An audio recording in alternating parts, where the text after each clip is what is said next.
Vale, como ha dicho el doctor Ezquiaga, mi nombre es Isabel Ezquerra, soy de la Universidad de Zaragoza, soy contratada predoctoral en el área de urbanismo y estoy realizando mi tesis doctoral dirigida por los profesores Carmen Díez y Javier Monclús, que también están en esta sesión y a los que agradezco su presencia.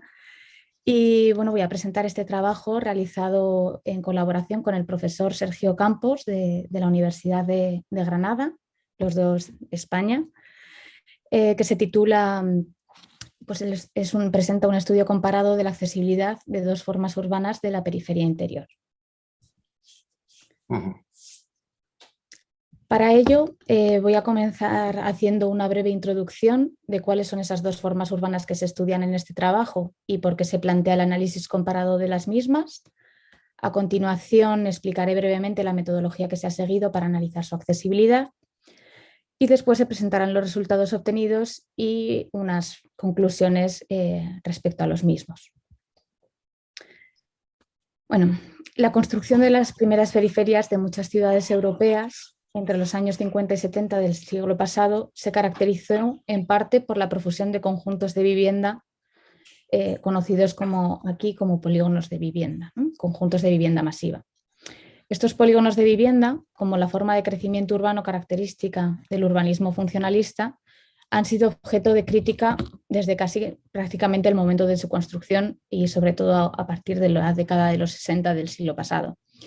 Y continúan siendo objeto de debate en la actualidad, un debate que aparece centrado en los procesos de obsolescencia acontecidos en muchos de estos conjuntos. Sin embargo, en la mayoría de los casos, los polígonos de vivienda se continúan estudiando como objetos exentos, a pesar de que la ciudad ha continuado creciendo en torno a ellos, como podemos observar en esta imagen de uno de los conjuntos que son casos de estudio de este trabajo de la ciudad de Zaragoza.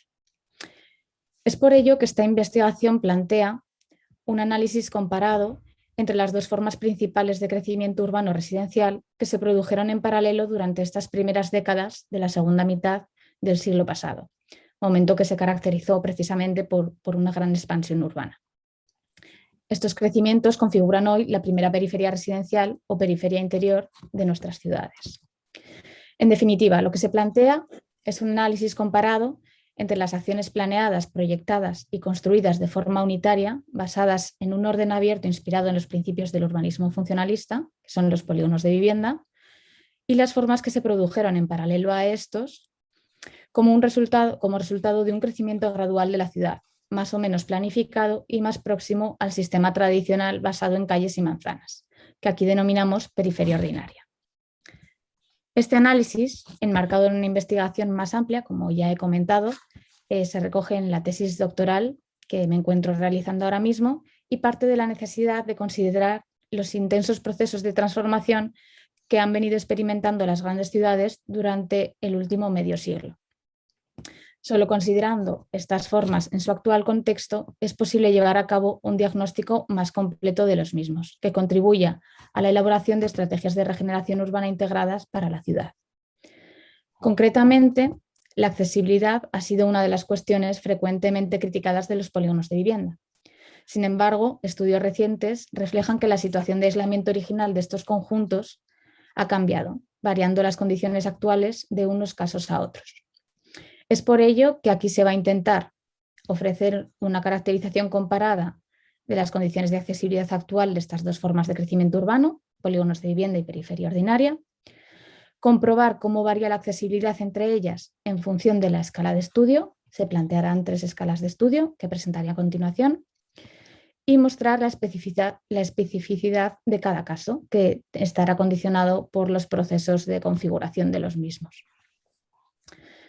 El estudio de la accesibilidad se aborda aquí desde la perspectiva de la morfología urbana, que ya ha probado ser exitosa en el análisis de lo urbano a diferentes escalas y sobre diferentes tipos de paisaje.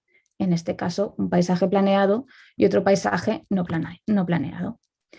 En particular, una de sus principales aproximaciones, la del análisis configuracional o Space Syntax, ha demostrado además ser útil para relacionar la forma física del espacio público y sus condiciones de accesibilidad con su vida urbana y variables sociales.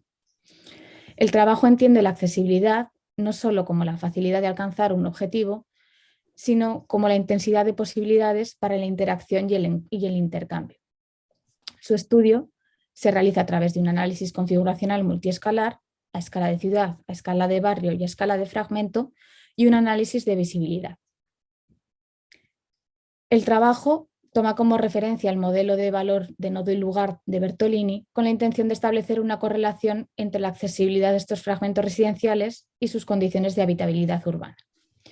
En concreto se estudian la variable de integración o integration, un tipo de centralidad que permite conocer el nivel de integración que cada elemento del sistema tiene en el mismo, basándose en la existencia de una jerarquía espacial, y la variable de elección o choice, que permite además analizar el potencial que tiene cada elemento de ser escogido como parte de una ruta. Simplificando y para entendernos, podríamos decir que la primera de estas variables analiza la probabilidad de que un elemento sea objetivo o destino de una ruta, mientras que la segunda destaca los espacios que resultan importantes para el movimiento dentro de un área. No solo es interesante que un elemento esté bien integrado en el sistema, sino que también sea transitado con frecuencia. Los dos parámetros permiten la evaluación de la accesibilidad a distintas escalas, pero es la escala local la que más nos interesa, por estar más relacionada con los desplazamientos peatonales.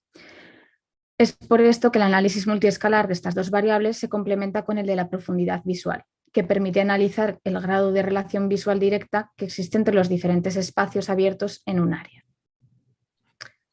La metodología se aplica al caso de estudio de la ciudad de Zaragoza, en concreto a dos polígonos de vivienda que aparecen en la imagen, el polígono de Andrea Casamayor y el polígono de Fray Julián Garcés, y a sus respectivas periferias ordinarias. Los dos conjuntos escogidos forman parte de los 21 conjuntos de interés catalogados por el Ayuntamiento por ser actuaciones, y cito del Plan General de Ordenación Urbana, actuaciones unitarias de vivienda social caracterizadas por su racionalidad tipológica y ordenación abierta, construidas con los mismos sistemas y materiales y representativas de un momento histórico concreto, la posguerra. Los fragmentos de periferia ordinaria se han seleccionado escogiendo un área equivalente entre el tejido residencial que se desarrolló en el entorno de estos polígonos, siguiendo el sistema tradicional de calles y manzanas en el mismo periodo. Los dos polígonos se sitúan además en diferentes barrios de la ciudad. Como podemos ver, el que está situado en la parte más oriental de la ciudad es el barrio de Las Fuentes y el que está situado al sur es el barrio de Torrero La Paz. Estos barrios presentan además diferentes procesos configuracionales que aumentarán la diversidad del estudio. El primero se desarrolla, el barrio de Las Fuentes, se desarrolla sobre la trama que el anteproyecto de ordenación general urbana del año 43 dibujaba para la expansión de la ciudad, en el que también se integra el grupo de Andrea Casamayor. Sin embargo, el barrio de Torrero La Paz se corresponde con un tejido originario de antiguas parcelaciones al margen del planeamiento, posteriormente legalizadas y densificadas.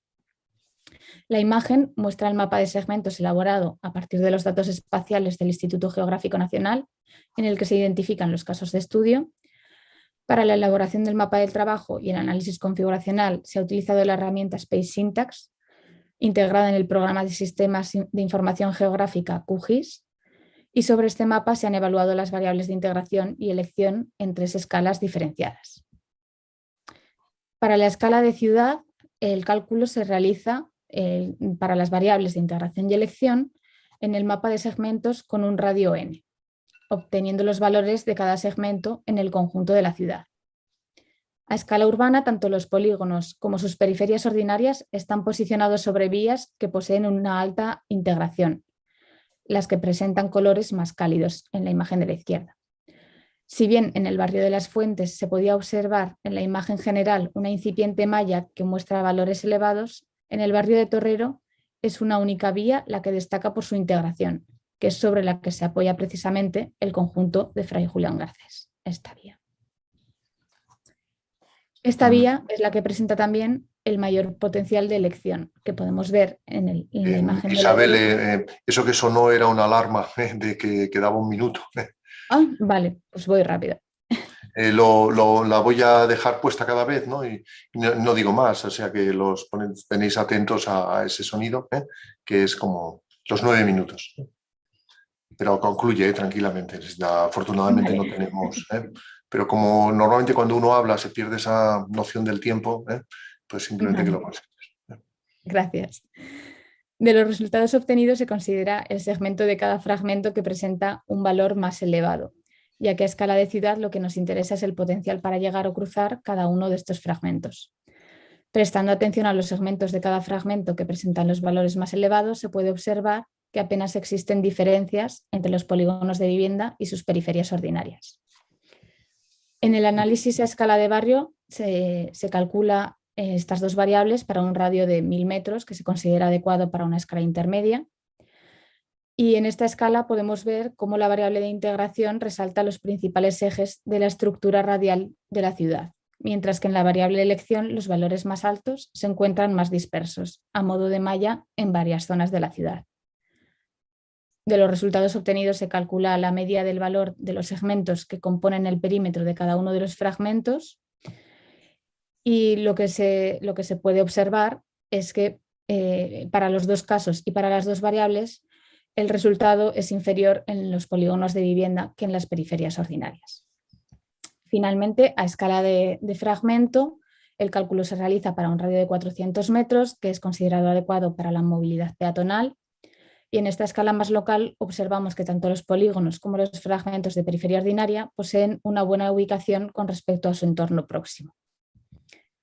De los resultados obtenidos se calcula el valor medio de todos los segmentos que constituyen cada fragmento, incluyendo en este caso los espacios interbloque, que habitualmente se consideran infrautilizados en los polígonos de vivienda, para observar cómo influye el valor de estos espacios en la media del resto de segmentos. Los valores medios vuelven a presentar valores más elevados para los casos de periferia ordinaria y esta situación revela precisamente cómo los espacios interbloque de los polígonos influyen en el resultado. Los análisis se complementan con un estudio de visibilidad, precisamente que añade información a la escala del local que apuntábamos al inicio, que nos interesaba más por recorrerse como peatón, ¿no? Y se plantea tanto un análisis de integración visual que muestra la profundidad de cada uno de los puntos del sistema, como un análisis de profundidad visual desde un punto de origen recorriendo el resto del área. El primero de los análisis muestra cómo son precisamente, y de nuevo, los espacios interbloque los que presentan una menor integración visual, que son los que aparecen con colores más fríos. Y el segundo análisis muestra la profundidad visual, cuyos resultados podemos ver por pasos visuales y que reflejan que son los polígonos de vivienda los que necesitan una mayor cantidad de pasos visuales para poder contemplar el área en su totalidad. En definitiva, los resultados evidencian diferencias en cuanto a las condiciones morfológicas, no solo entre los dos tipos de formas urbanas, sino también entre los dos tipos de barrios, como veíamos en el análisis de integración a escala de ciudad. A pesar de las frecuentes críticas a la accesibilidad y el carácter de enclave de los polígonos de vivienda, podemos ver cómo actualmente esa posición periférica ha cambiado y en alguno de los casos podría considerarse una posición pericéntrica. En la escala local, donde se acentúan las diferencias entre las dos formas urbanas, pues resaltamos cómo esos espacios interbloque de los polígonos presentan los valores más bajos de integración y también los valores más bajos para la integración visual. Y por último, reflexionar que la posible extensión de este análisis a más casos de estudio puede permitir tener una visión más completa y extraer mayores conclusiones. Y con esto cedo la palabra y quedo abierta al diálogo. Pues perfecto.